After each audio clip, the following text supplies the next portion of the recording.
Hey guys, in this video I'm going to argue that the current state of the game is the best it's been for solo players since I've started playing.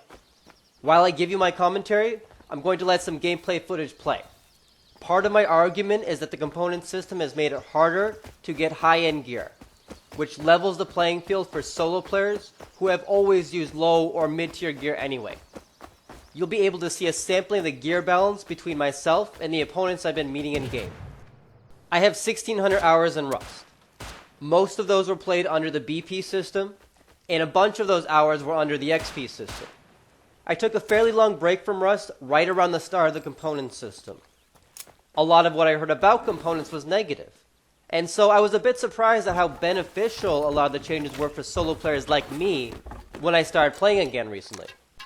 Before I start, let me just explain that I'm not throwing shade at any of the past states of Rust. I like the BP system. I even like the XP system, though I agree that XP wasn't right for the game. I wouldn't be crushed if the system changed again. All of that is separate from my analysis. The main reason why components is good for solos is that now it's harder to get high-end gear, which means that solos are less likely to run into guys with high-quality metal weapons. I know a lot of people have been arguing the opposite, that guns are too easy to get under components, and that may be true for low-tier guns, but it's not true for automatic weapons. I see it in game. Automatic weapons have become much rarer. That is a result of the component system. Under the BP and XP systems, large clans could easily scale their operations to mass-produce guns.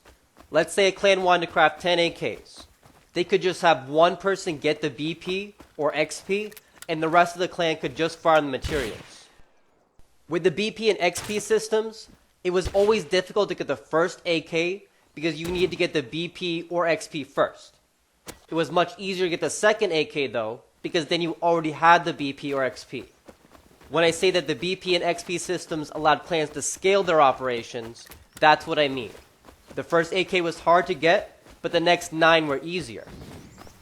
Under the component system, you can't just learn the recipe once and then mass craft items. Now, not only do you need the 50 high quality metal for each AK, but you need the components as well for each one.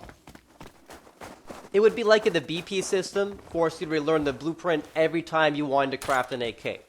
Clans can't scale their efforts like they could before, because now each AK they want is just as expensive in time and effort as every other AK. Let's say that a clan under the BP system could get the AK BP in 2 hours, and farm the high quality metal in 1 hour.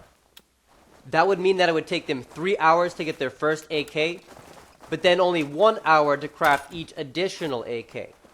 The second AK would be cheaper than the first. Under the component system, you need the materials and components for each AK, and so each AK you craft is just as expensive as the first one.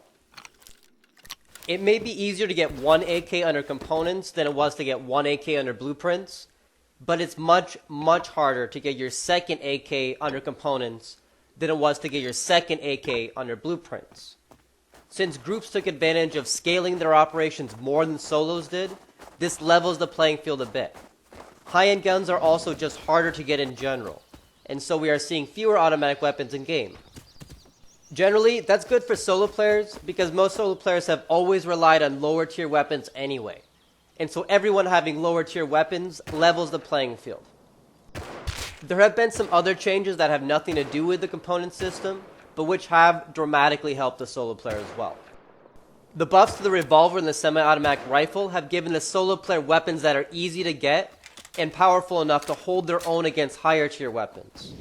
When I walk out of my base solo with a semi-rifle now, there's a better chance than there was a year ago that when I get into a fight, I won't be outclassed in terms of weapons. Another change is the fact that hemp plants are much more abundant now than they've been.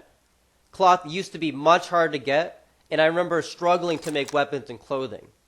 It's easier now for groups to get cloth as well, but I prefer it this way because it really was a struggle and slowed down my solo playing dramatically. The flamethrower debuff has also been good for solos. I've been seeing plenty of wooden doors surviving even days into a wipe. That used to be unheard of. Wooden doors used to last for a matter of hours, if that, before the debuff. Someone would always come around with a flamethrower and burn the thing down using only about 20 low grade. Since the debuff, burning down a wooden door takes a lot more fuel, and people are pretty reluctant to use 6 pipes to craft a flamethrower right at the start of a wipe. It makes it much easier for solo players to get started, since building in wood is actually viable again. Whenever there's a change in Rust, there are going to be winners and losers. I really do feel like solo players like myself are winners in the current system. I made this video to share this perspective and to help shape community opinion, since the community impacts the development of the game. I'm not really taking a side in the debate though. If Facepunch makes changes that are bad for solo players but good for the game, I'm perfectly okay with that. Part of me actually just wants the game to continually keep changing, because change keeps the game fresh and fun. Thank you so much for watching. I look forward to your comments.